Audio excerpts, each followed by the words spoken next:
OK，咁我哋而家咧演示一個工具查找嘅。咁假設我哋咧啱啱唔見咗兩樣嘢啦，唔見咗個大扳手，同埋唔見咗個電筆嘅。咁我哋就揀翻呢兩樣嘅物件啦，就開始查找。咁會顯示我哋要揾嘅呢兩樣嘢。咁我哋而家撳住呢個兩個掣咧，咁呢個掣咧可以一直撳住 hold 住直到你揾到為止嘅。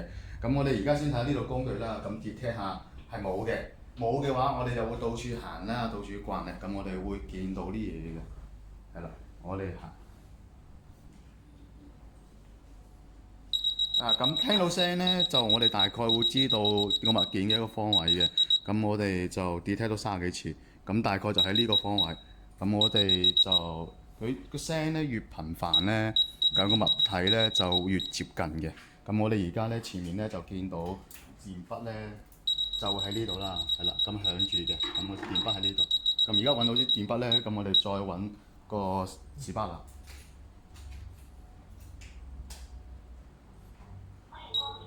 咁聽到聲咧，咁我哋可以辨別到個士巴拿咧就喺呢個位置啦。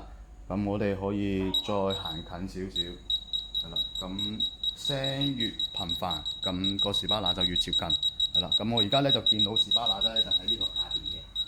係啦，咁而家我哋都係揾到 Spana 啦。咁呢兩個次數呢，就係顯示佢detect 到嘅次數嘅。